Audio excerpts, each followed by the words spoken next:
Michelle Obama once said, "The difference between a broken community and a thriving one is the presence of women who are valued."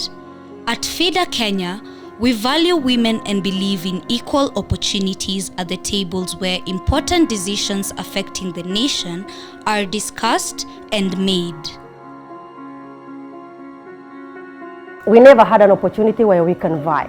Reason being, we come from a patriarchal society where when a woman vie for any political seat, you are counted to be an outcast. That perception towards women that we cannot be political leaders. It's only men who should be in other positions. The place for women is kitchen. Wanawake kuingia katika uongozi mpaka upitie kwa wazee wakupitishe.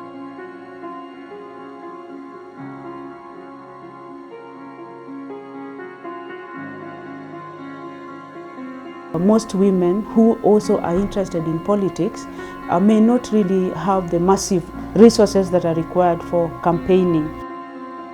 Access to finances is a problem because the way women are oriented, resources are mainly managed by our spouses. Everywhere you go, you're asked for money, and if you don't give the money, then it means you don't have the capacity to vie for this position. Youth and women are disadvantaged in a very big margin.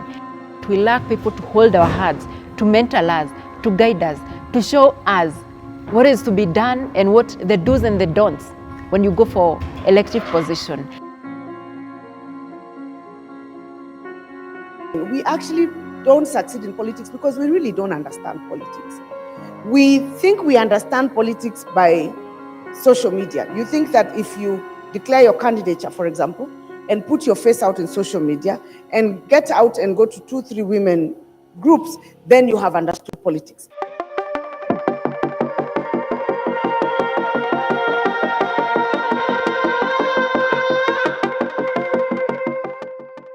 Electoral violence remains to be one of the biggest challenges to women who are aspiring to enter into political leadership.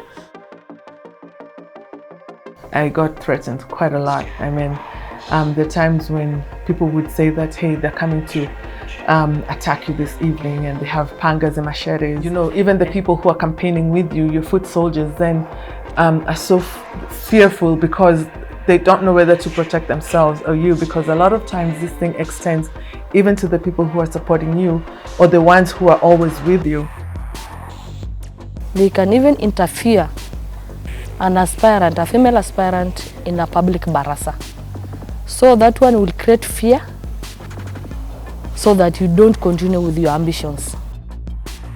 The male counterpart uses the youth to intimidate us female aspirants in form of cyberbullying, propaganda. You'll be abused, everything. In this light, FIDA Kenya launched a campaign dubbed VoteAdada in 2021 with an aim of encouraging Kenyans, both male and female, to consider electing more female aspirants to government.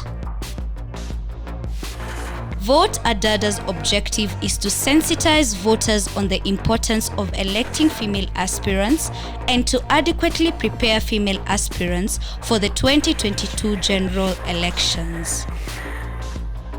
FIDA Kenya has taken steps to equip female leaders vying for various electoral positions with intellectual, legal, and social skills that will help them successfully run their political bids.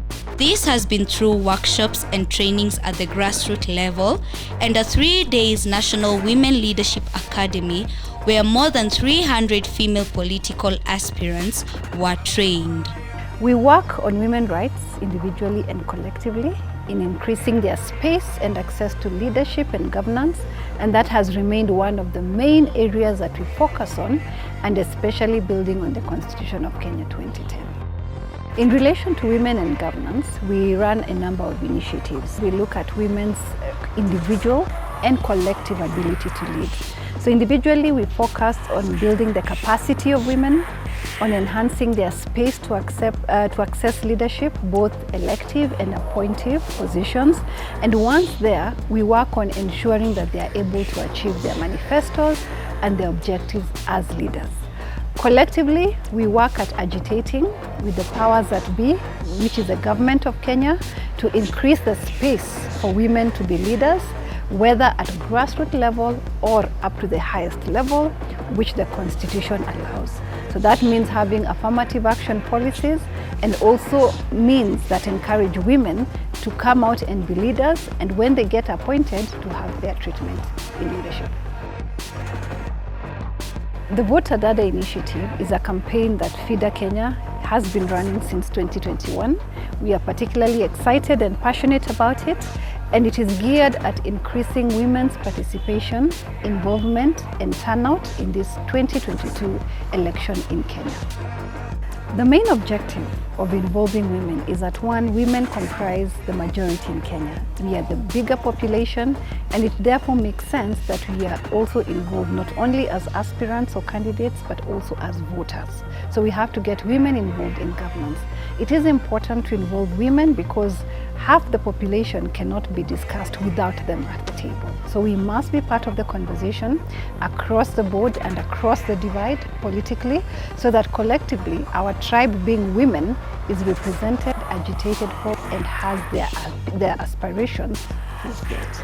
What have we done since 2021? It has been a unique season because of the COVID-19 pandemic. A lot has come out, even in terms of leadership. We were able to launch a VoteAdada conference in August, which was commemorative of the Katiba at 10 anniversary. And thereafter, we have been able to have several meetings at grassroots level, where we have initiated 8 women regional network forums, which is a way of decentralizing the conversation from the headquarters in Nairobi to involve every woman, the marginalized, the minorities, and those in far-flung areas.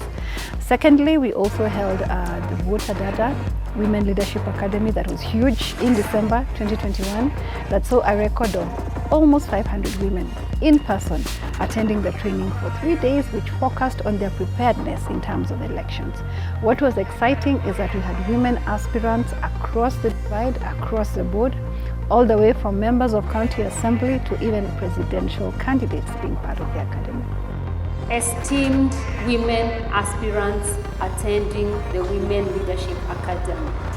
As FIDA, we post women aspirants from various political parties to train them on various issues regarding elections, electoral laws. For example, we brought in specialists who trained them on how to plan, strategic planning when it comes to elections. We also trained them on resource mobilization, and to cap it all, we brought in leaders who have served in government, in the parliament, in Senate, and even as a governor, to share with them experiences that they have gone through, and also the challenges forward, and how women can gather support to ensure that they end up being elected. We have also done a lot of training to even our communities, because historically we people are socialized to believe that the place of woman is not in the leadership, is not as a leader. But women are leaders in their own political spaces, in their own homes, in the communities where they are in. Our way of coping with stress and pressure. What we do after the elections is we do agenda audit. We do an analysis and find out what happened, where did we go wrong, what do we need to do different. We take up those women and identify for them roles that they continue playing even in the grassroots, and we continue working with them. And this we have managed to do together with our donors, Womenkind Worldwide, EU, Ford Foundation, who have stood with us and ensured that we train women to just prepare them for this. Having worked with women for over 35 years, FIDA Kenya believes that it is time for more women to take leadership positions. This initiative is opening spaces for negotiation, so that those women who want to vie in the political outfits that they desire should be able to do that. Time is now. Women have waited for too long in Kenya. The women are ready, the women are available, the women are coming for the seats.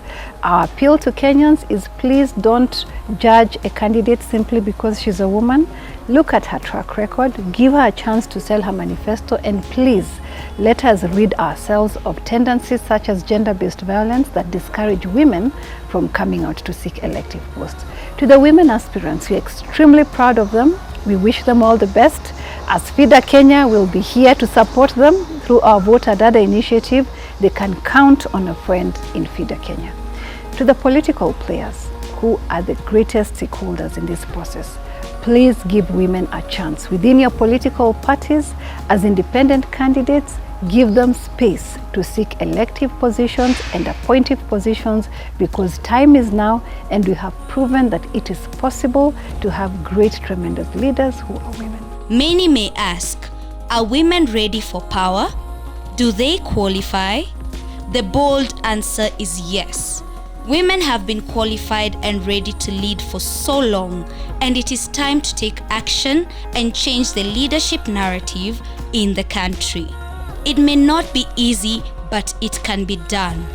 With more women in governance, our country is bound to improve in all sectors, because when you empower a woman, you empower a whole community, hence an empowered nation. School fees, I was dealing with the parents. We cannot do without them. So I got something which I'll be using, because that was my fear. Men might decide not to vote me.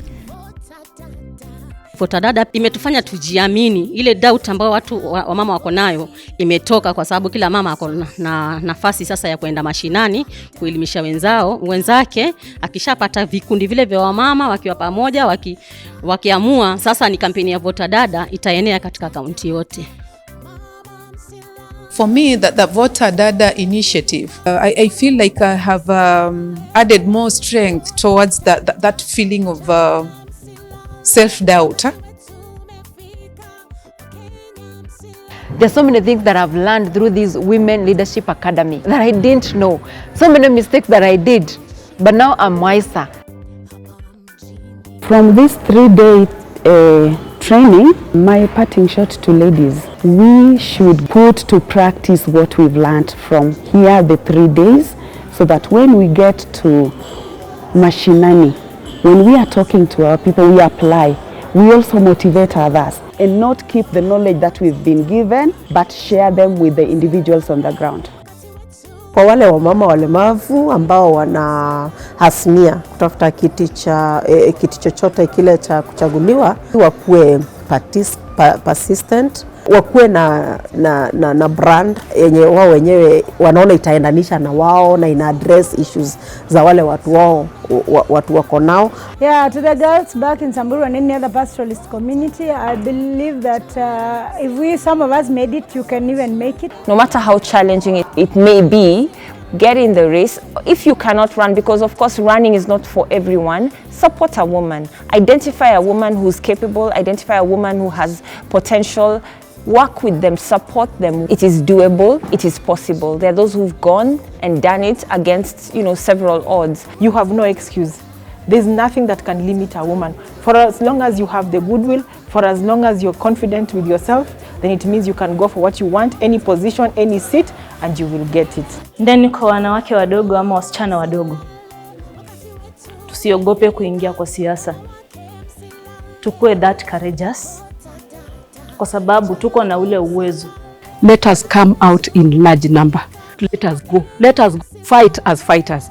Just put on your tights and rubbers. Come out and take advantage of this opportunity that is there. Do away with those beliefs that an enemy of a woman is her fellow woman. The first place and the lowest unit is to make sure that VoteAdada is being spoken about in every woman group.